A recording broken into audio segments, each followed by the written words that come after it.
sebelum memasuki pembahasan tentang materi kami akan memperkenalkan diri. Nama saya Selvianes Muhammadin dan ini teman saya.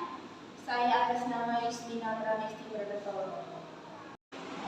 Sekarang kita masuk tentang sejarah perkembangan evangelisasi. Yang pertama kita melihat tentang zaman awal gereja pada abad pertama sampai keempat. Evangelisasi dimulai pada zaman para rasul, terutama setelah kebangkitan Yesus Kristus dan Pentakosta. Para rasul menyebarkan Injil ke berbagai daerah. Tokoh utama dalam penyebaran Injil ini adalah Santo Paulus. Yang kedua, pada masa itu gereja berkembang melalui pengajaran langsung dan pertemuan antar komunitas. Tidak banyak sarana atau media yang digunakan pada saat mengajar selain menggunakan secara lisan dan tulisan. Yang kedua, tentang zaman penaklukan dan kolonialisme abad ke-15 sampai ke-18. Evangelisasi gereja Katolik juga berkembang pesat seiring dengan penjelajahan ke Eropa berbagai belahan dunia, terutama pada Amerika, Afrika, dan Asia. Yang kedua, para misionaris Katolik Santo Fransiskus dan Santo Xaverius Ignatius Loyola melakukan misi untuk menyebarkan agama Katolik ke daerah-daerah yang belum terdamai oleh kekristenannya. Yang ketiga, evangelisasi berkaitan dengan proses kolonialisme dan penaklukan yang menyebabkan ketegangan antar penyebaran iman. Meskipun demikian, banyak suku dan bangsa yang menerima iman Katolik pada masa itu. Yang ketiga, abad ke-19 hingga awal abad ke-20. Pada abad ke-19, setelah berakhirnya era kolonialisme, gereja Katolik mulai memusatkan perhatian pada misi evangelisasi di luar negeri serta dalam pembaharan gereja di dalam negeri. Yang berikutnya saya serahkan kepada teman saya.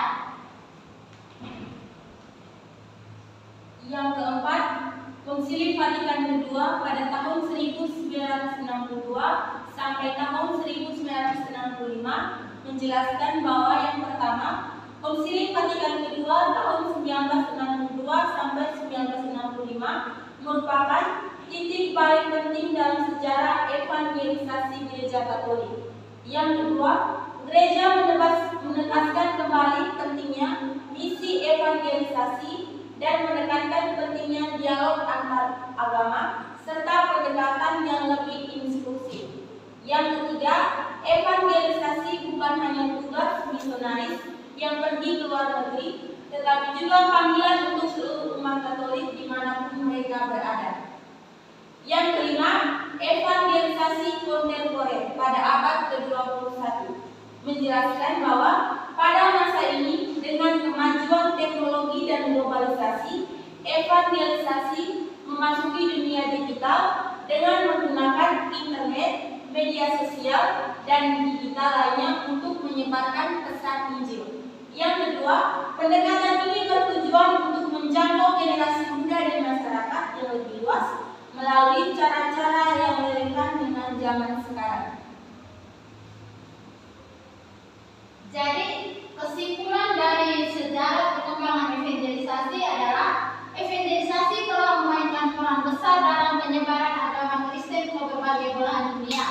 Walaupun terkadang prosesnya penuh dengan tantangan dan kontroversi, evangelisasi tetap menjadi bagian integral dari identitas gereja Kristen sepanjang sejarah. Yang kedua, secara keseluruhannya, sejarah evangelisasi tidak hanya berkaitan dengan penyebaran agama Kristen, tetapi juga dengan interaksi budaya, politik, dan sosial yang mendalam di seluruh dunia. Sekian dan terima kasih.